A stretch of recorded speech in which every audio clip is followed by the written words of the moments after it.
Hello everyone, welcome to Enbreezen from Team Enlight. In today's session, we'll be looking into few topics. The first one is river management boards. With respect to prelims point of view, we'll be looking in this topic.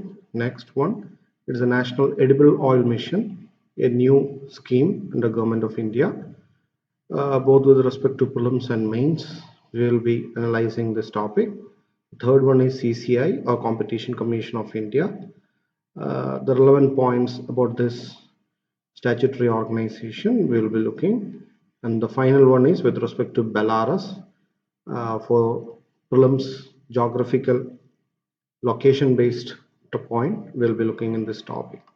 So let's move on to point topic number one. It's the river management boards. Okay, so recently the Krishna and Godavari management boards asked both Telangana and Andhra Pradesh government to follow its orders. So you might be knowing this issue is with respect to sharing of Krishna and Godavari waters. It has been going for over a long duration, the issue.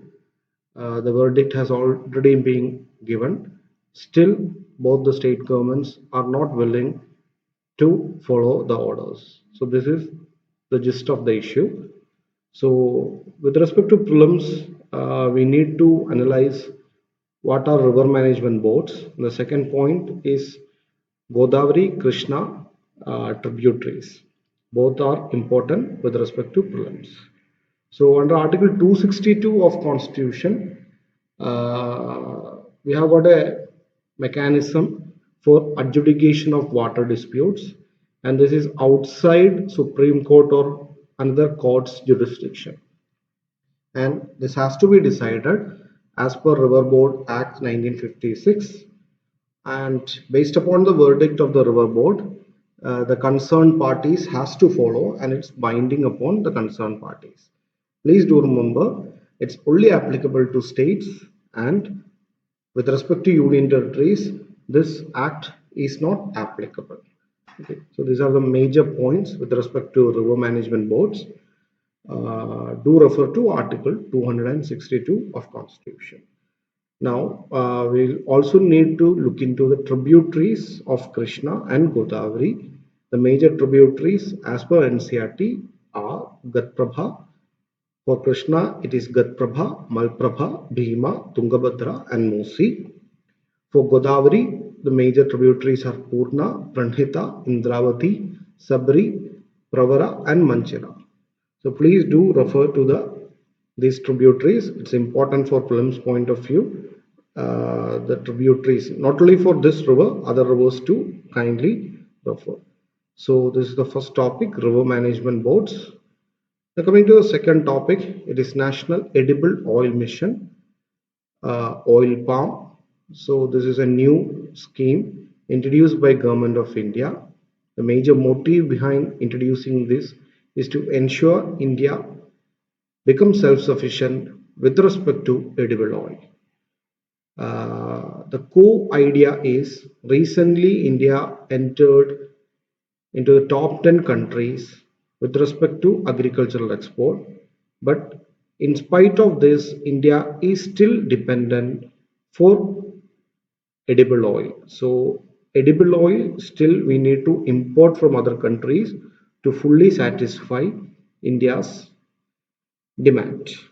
So under this mission means the National Edible Oil Mission, Government of India is planning to invest nearly 11,000 crore to ensure better ecosystem for edible oil production.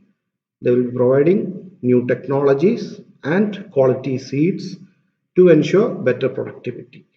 Okay, if we are able to provide better seeds and better technology, it will indirectly definitely provide for better oil seed or domestic production. So this is the core mission ideology. Now there are certain issues associated with edible oil industry in India. Okay, so the domestic production is nearly 6 times lower, means compared to other products like rice, wheat, its production. India is still lagging behind in oil seed production. So this is a major issue. That's the reason we are still dependent on other countries for edible oil consumption. So our population is increasing, and due to rising income, the demand for edible oil for various purposes, for means cooking purpose, has increased compared to previous years. So, and we are unable to provide for this rise in demand. So to address these issues, Government of India is bringing National Edible Oil Mission. And with respect to edible oils, we need to remember we need a stable export import policy and a stable tariff structure. Okay, so minimum revenue or minimum remuneration need to be ensured to farmers to ensure that this oil production is continuing over a long period of time. So do remember we need a stable export import policy and stable tariff structure. And this is not the first time Government of India is initiating a new mission for edible oil. We have got technology mission on oil seeds, oil palm area expansion under Rashtriya Krishi Vikas Yojana. These are other schemes in which edible oil self-sufficiency has been considered. So this is an important topic with respect to prelims and also with respect to mains. With respect to mains and prelims, do consider this topic. So that's the second topic. Now coming to the third topic, it is Competition Commission of India. So the topic came after Supreme Court refused to intervene with Competition Commission of India's probe against some major players like Amazon and Flipkart with respect to antitrust probes. So antitrust probes are to ensure that customers or consumers are not unduly taken advantage by major players. So this is what we refer to antitrust laws or antitrust probes. So this was in news. And already last year, the same Competition Commission of India, in the same angle, had criticized Google also. So this topic is important. So we need to understand the mission of Competition Commission of India.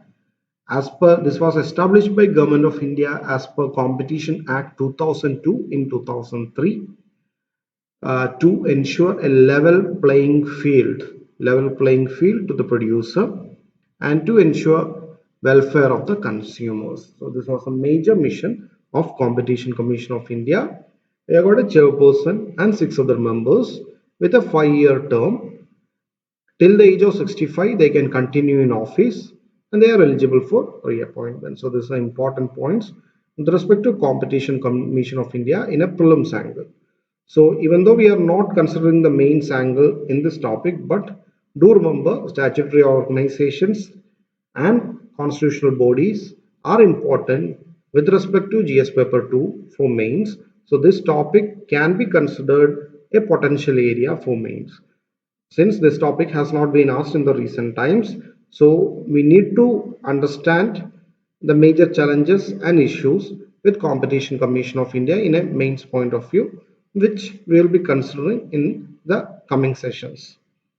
So this was the third topic. Now coming to the final topic for today, this is a geographical location. The country is Belarus. It's in news for two different reasons.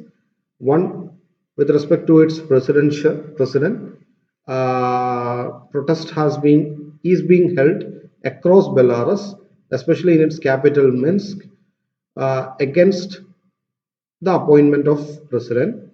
Second, recently during Tokyo Olympics, a Belarusian athlete or sprinter was compulsorily deboarded by Belarusian Olympic authorities back to their country, but she sought refuge in Poland.